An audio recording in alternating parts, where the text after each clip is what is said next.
Hello, welcome to episode 179 of the Craft House Magic podcast. My name's Ellie and I'm coming to you from Norwich in Norfolk in the UK, and today is the 26th of August. So welcome everybody. I hope you all had a lovely crafty week since the last time I've spoken to you, and I'm here to share all the things that I've been making in the last 7 days. So today I have some knitting, some crochet, some sewing, which is dressmaking. I have a gadget. I have a question for the Ask Me Anything section, a little bit of confessions, and some information on my shop. So if you want to skip along to any of those sections, there are timestamps in the progress bar along the bottom of the video. So we have a couple of Makalongs going on in the Ravelry group and on Instagram, and there's information on those in the description bar down below. But the summer sock along finishes at the end of August, so don't forget to get your entries in before the end of the month. I'll be drawing for prizes after it's finished. So let's get on with the good stuff, shall we? I'm going to go straight into the knitting, and you can see that I am wearing my sparkle cardigan. So this is a cardigan by Locatelli, and I have done it slightly cropped. So the normal pattern suggests that you do it like goes past your hip, but I decided to crop it to make it a little bit shorter to go with dresses, so that I could wear it with all my pretty dresses that I've made. I also changed the pattern in that I made it 3/4 length sleeves instead of full length sleeve, and I knitted it with 2 inches negative ease so that it's quite nice and snug on me. It does fit at the front, but I won't be wearing it closed anyway because I don't tend to do up my cardigans. And the thing with this cardigan as well is that the buttonholes that how he's designed, I just followed the pattern, are a little bit big for the ones I've chosen, so they don't hold very well, but it is big enough to fit round me. But I'll probably wear it open most of the time anyway. But I just thought that these little shell buttons went really well with the cardigan. I didn't want them to detract from the pattern, the nice lace pattern of the cardigan as well. So I did talk about the construction of this cardigan in last week's podcast, so if you want to hear a bit more about that, if you pop onto last week's podcast in the knitting section, and I tell you a bit more about that. The only thing I didn't mention last week is that I used 220 grams to make this cropped version with a shorter sleeve, so it was quite good. I could get it out easily out of 3 skeins for the size that I'd chosen. Like I said last week, I told you a bit more about how it was constructed, and I think it goes quite nicely with this dress as well. So I'm really pleased about that, and I think it'll go with quite a few of my dresses. So it'll be something that I can pop on quite often with different garments. And actually I'm very tempted to knit another one, just in some different colours. So that is my sparkle cardigan finished and blocked and everything. My next project that I've been working on in terms of knitting is my Cosy Memories blanket. Now I have showed this time and time again, and I've finally got around to doing the Icord edging. And you can see around the edge of the blanket I've been working in Icord, and I've basically I've picked a pretty yarn that I had in my stash in my minis basket, and I have done one full side all the way along this way, and I've done halfway down the next side. So I'm not finished yet, but I just wanted to show you my progress. For a while I've been saying, oh, I'll do a tutorial on how I do the Icord on the Cosy Memories blanket. I completely forgot. A couple of years ago I've actually already done one. If you want a tutorial on how to do an Icord around a blanket, I will link in the tutorial up here and also in the show notes as well. The only thing that I changed with this one is that I basically say on the video that you need to pick up your stitches all the way around before you start. You don't necessarily have to. You can sort of pick them up as you go. I did try that and I didn't like it. I liked the fact that if you'd already picked the stitches up, the Icord sort of sticks out slightly more. So I started again, and then what I've been doing is that I've gone along with one yarn, and I've picked up the stitches around the edge, and I didn't go all the way around because I didn't fancy sitting there picking up stitches all the way around a massive blanket. So I picked up stitches on a section, and then I used a separate yarn to start the Icord so that I could work up until the bit where I picked up stitches and then pick up some more stitches, so that, because you need 2 yarns, one to work your Icord and one to work the pick up stitches, because ordinarily if you picked up your stitches all the way around, your yarn would be back to the beginning again and you'd use the same one. but this saves having to pick them all up in one go. So I will show the whole of the blanket once I've done the I-cord on it. But like I said, if you want to know how exactly I do my I-cord, I have a tutorial and I'll leave links to that in the description bar down below. Hopefully get that finished this week. I want to get some of the things finished that have been on my Ravelry page as a whip for ages. So I thought, right, I'm going to work on my crochet blanket that is actually quite close to being finished. And this week I have finished it. So this is my corner to corner crochet blanket. And it is a gorgeous pattern. There is a tutorial by Bella Coco, which I will leave links to in the description bar down below. It tells you how to do this pattern, but then I've added a different edging around the edge. It's really heavy to hold up. Let's hold a smaller piece so it doesn't feel so heavy. So you can see that I've done like a scalloped edging around the outside. And I've done this slightly different to how other people have done it, I think, in that I did look up Bella Coco's tutorials on how she did edging on different blankets, and there was a sort of scalloped edge pattern, but she said about going around once and doing a UK double crochet all the way around and then doing the scalloped edge. But I wanted it, because I was using the plain undyed yarn and my scraps of yarn held together double, I wanted it to be one sort of sweep so it didn't look so messy. I don't know whether it would have looked that messy, but I had that in my head. So what I did was basically just did 6 UK treble crochet in one gap, and then I did a chain stitch to gather it to the actual blanket so that it made a fan shape. So the thing is, with the corner to corner crochet blanket, you start off at one edge and you're basically working like this. So on the first 2 edges you alternate between a gap that's quite wide like that for the side of the treble crochet, and then for the next one it's the other side of the treble crochet, so the treble crochet is going that way. And so I just put the slip stitch into the center of those treble crochets, and then did the same thing with the 6 treble crochets in that gap, and then did the slip stitch into the center one, if that makes sense. Repeated that all the way around. And then on the other 2 sides you'll find, because you're decreasing, when you were decreasing on the pattern, let me find the other end, there is actually only the side of the treble crochet like as before, and there is a chain stitch on the side, so there's always 2 quite large gaps, so it's easier to work out, it's easier to space it out, because you can just do 6 treble crochet in one gap and then a slip stitch in the next, and I alternated like that. So ordinarily the normal pattern that I found, a tutorial that Bella Coco had got, she'd got double crochets all the way around, so then you've got sort of the same evenly spaced stitches to work into. But I found that the way I did it was quite good, and I found as well, because you're doing the 6 treble crochets into quite a wide gap, it sort of does a smoother fan, so it isn't quite so drastic, if that makes sense. So on a couple of the corners I did it, so I finished at the corner like this, and I did do one corner where it worked out the fan right over the end, and I just did some additional treble crochets just to be long enough to go right around the corner. How many did I do? Let's have a look. 1, 2, 3, 4, 5, 6, 7, 8, 9, 10, 11. So it looked like I did 11 round the corner there, just to make sure that it wasn't curling in or stretching out. But there we go.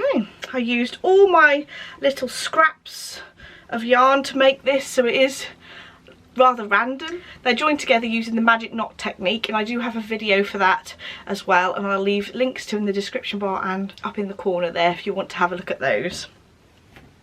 what I'm going to do, this is quite big, so I'm going to put this on the sofa in the lounge, and I'm going to video it on there so you can see the full thing in all its glory. But I'm so pleased I finished this. It is very heavy though, and I'm going to use it for sort of a floor blanket for the baby because it is very heavy, but it'll be nice and soft, especially when it's been washed, because I did wash some of the blankets because I got hot chocolate on it at some point. Oh, so I had to give it a bit of a wash, and I found that the area that had been washed is just so super soft, because with the corner to corner method it does feel quite hard to start with, but when it's been washed it was really super soft. So I'm really pleased I've managed to finish this one off.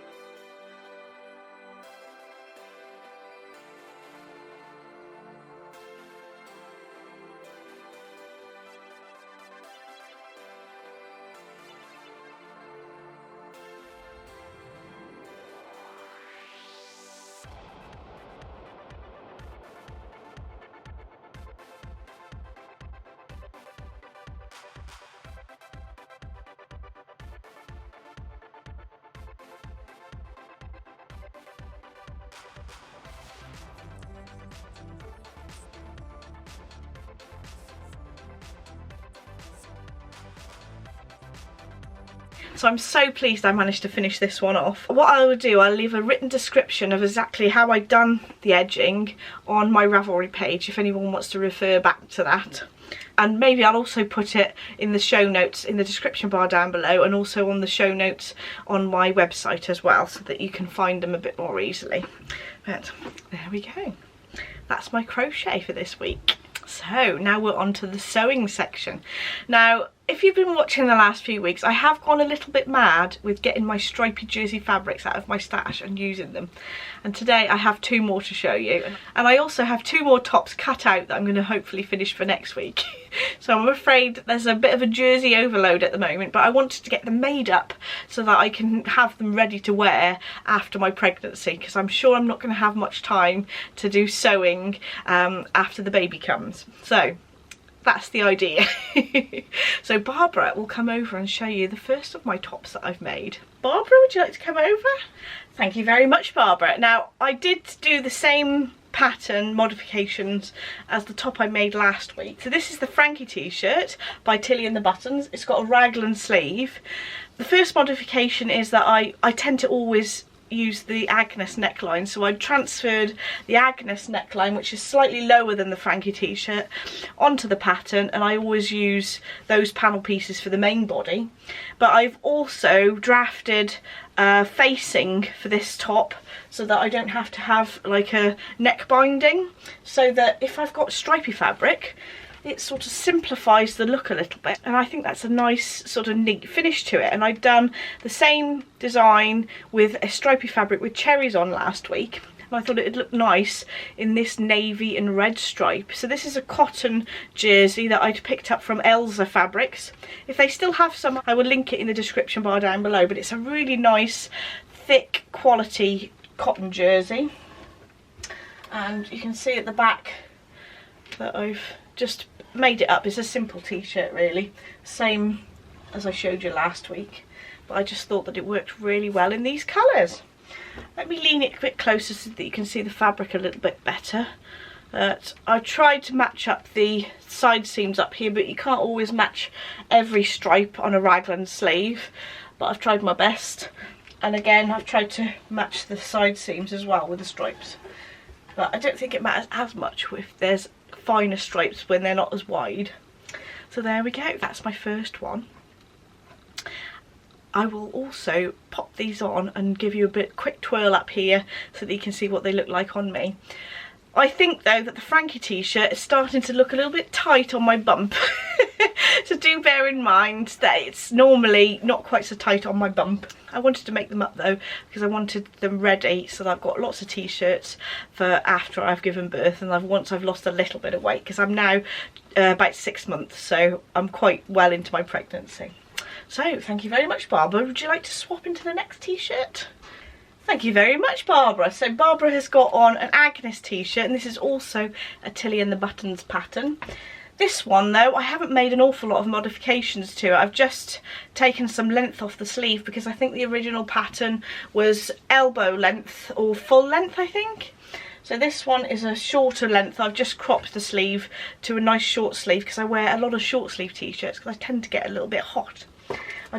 I'm quite warm-blooded. So it is a stripy t-shirt again, and this material actually is a little bit thinner than the one I just showed you, so it's ideal for sort of more summery weather.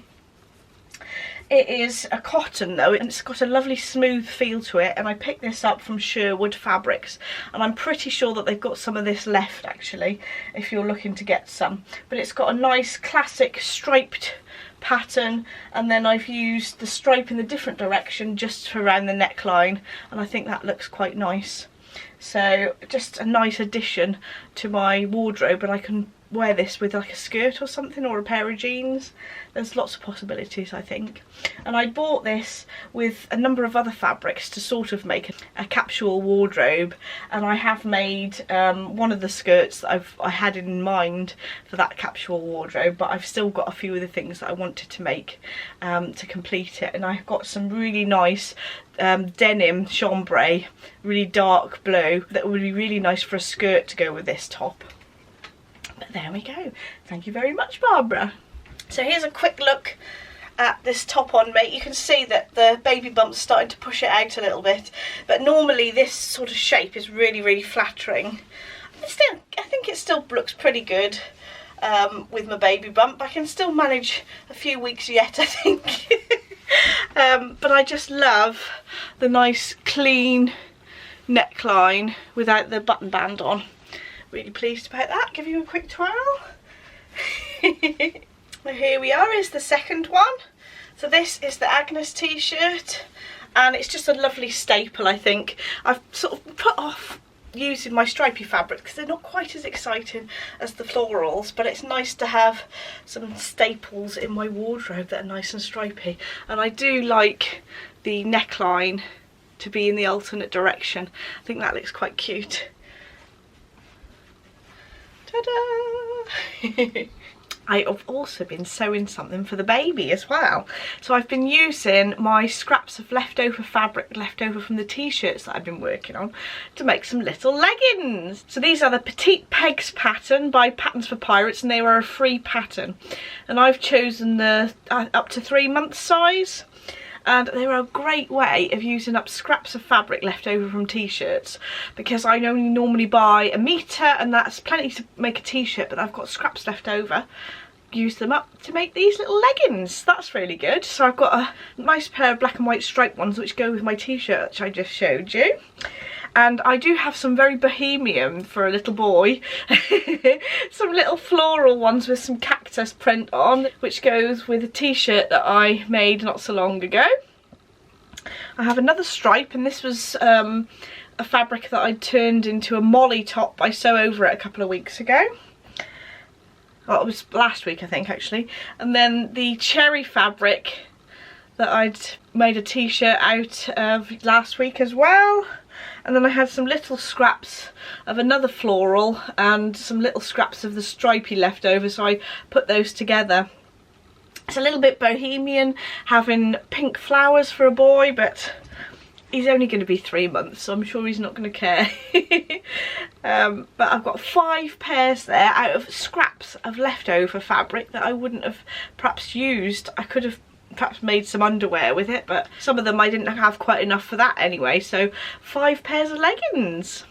I would definitely recommend this pattern. It's got some really nice instructions and it's completely free as well. And Patterns for Pirates have also got some other free patterns as well, which I'm going to have a go at, and I will show you when I've had a go at each of those. So there we are. So the next section is Gadget. And I have had this gadget a couple of times on the podcast before, but it's been a while ago, and I have to say that this is one of my favourite crafty gadgets that I use every day. Literally I use it every day. So this is the Maker's Keep by Coco Knits, and you can see that I've been using my favourite pins on there, and these are my clover pins that I sell in my shop, and these are my favourite ones. But I just love this bracelet. So you basically just whack it onto your wrist. The magnet is really tough, so those pins aren't going to go anywhere just from whacking it on your wrist. There, it's brilliant. So I like to do sewing, and I do bag making and dressmaking with these pins. So that's what I use my Maker's Keep for, but you could also equally use them for stitch markers and things. So if you're knitting and you don't want to lose stitch markers down the sofa, these are absolutely ideal. So I picked mine up from the Loveliest Yarn Company. I think it was one of the yarn shows, or it could have been on her online shop, but Michelle is quite often at a lot of the yarn shows, and she's got a lovely online shop as well with a lot of the Coco Knits things. So I do recommend that shop as well, but they also do sell them if you're not in the UK. Coco Knits, you can buy them from them directly as well. It's just a US company. So it's something I would definitely recommend. It's nice and smooth. There is actually a ruler on the inside there, but I've never really used that function because I like to carry a tape measure as well. But I just love it, absolutely love it. And I'm very tempted to get other ones actually. So I tend to use another Prim one that I've got my pins for doing jersey fabrics on. But I do find that this one from Prim isn't quite as strong a magnet, and the pins tend to look a bit wild and they do fly off a little bit. So I have to be careful when I slap it on my wrist. So I do prefer this one. Even though the surface area looks slightly bigger on this one, I do prefer the Coco Knits one. But I do like to keep the pins that I'm using on a particular wristband, because then I don't have to faff around switching them round. So I have designated uses for each of them.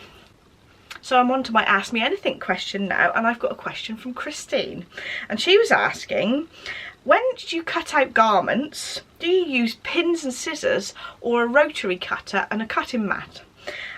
Because she's got some back problems and she wondered if it was easier to cut things out with a rotary cutter. Now I personally use a mixture. I like to use both really. It depends what I'm doing. So if I'm just doing a t-shirt where I know that I've got enough fabric to lay it out on my surface, because my table isn't massive, it's about 75 centimetres deep, so I can only get so much fabric nice flat laid out on the surface. So if I've got a metre of jersey fabric and then it's 150 centimetres wide, I know that I can just fold that over nicely, straighten it all up, cut one side out, either the front or the back, and then fold the other side of the fabric and cut that out. And I use rotary cutters for this on a cutting mat.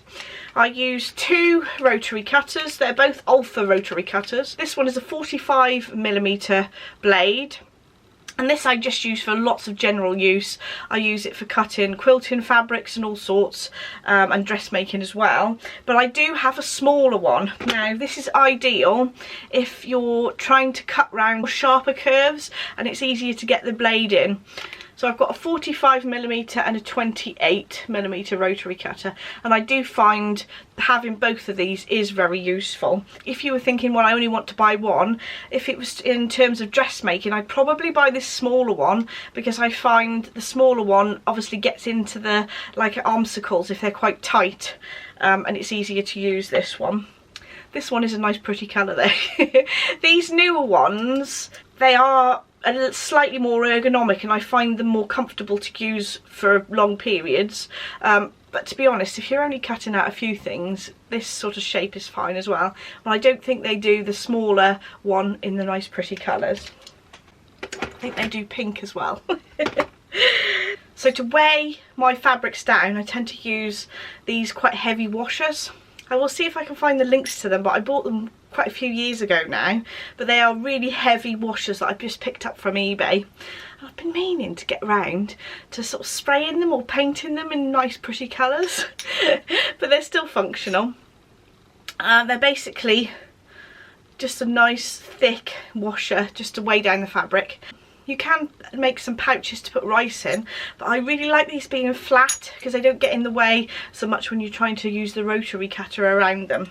So that's the sort of rotary cutting side. So if I'm cutting out something that will easily fit on my worktop, I'll cut it out with a rotary cutter. But sometimes if I'm cutting something out and it's like a dress and I need to make sure that every single piece is going to fit on that piece of fabric, if it's like 3 meters, 4 meters, I tend to do it on my floor in my lounge, which isn't ideal for your back at all. And then I'll use pins. I'm going to show you another one of these. So I tend to use the standard sort of old-fashioned pins, stainless steel pins, to pin into the fabric and the paper pattern so that I pin them together. And then I used some Fiskus scissors to cut those out then. If I had a massive cutting table, I'd probably use the rotary cutter a bit more. But having to lug the rotary cutter mat and everything down, it just seems easier just to pin it and cut it with the scissors. Although I think with something like a very slippy viscose, it is easier to get a nice clean neat cut with a rotary cutter, so I do use a combination of those things. So I would say it is slightly faster as well with the rotary cutter, and then I'll just fold the piece carefully in half so that I can put that to one side and make any markings on there, rather than taking it off the pattern piece straight away, if that makes sense. So hopefully, Christine, that makes sense. So I definitely do use my rotary cutter and cutting mat to cut out garments, and I do have I think it's an A1 size cutting mat. I will leave a link to the cutting mats that I have in the description bar down below, and I will leave links to the rotary cutters and things that I've also got. This bracelet is similar to the others, but it's obviously not magnetic, and it's made by Bohin, and I find that this actually does stay quite stable at the top of my wrist, but I think that the rubber covered handle is slightly more comfortable. So if I am wearing this for a long time, it is a little bit more uncomfortable. The rubber ones are more comfortable. So if you're choosing between the magnetic ones and one of these, I'd probably go for the Coco Knits one, as long as you didn't have too many pins, because obviously because of magnetic pad you can only put so many on there. But I would recommend these as well. It does stay up and there's plenty of room there to put lots of pins in, and it's nice to have a little bit of a variety of tools.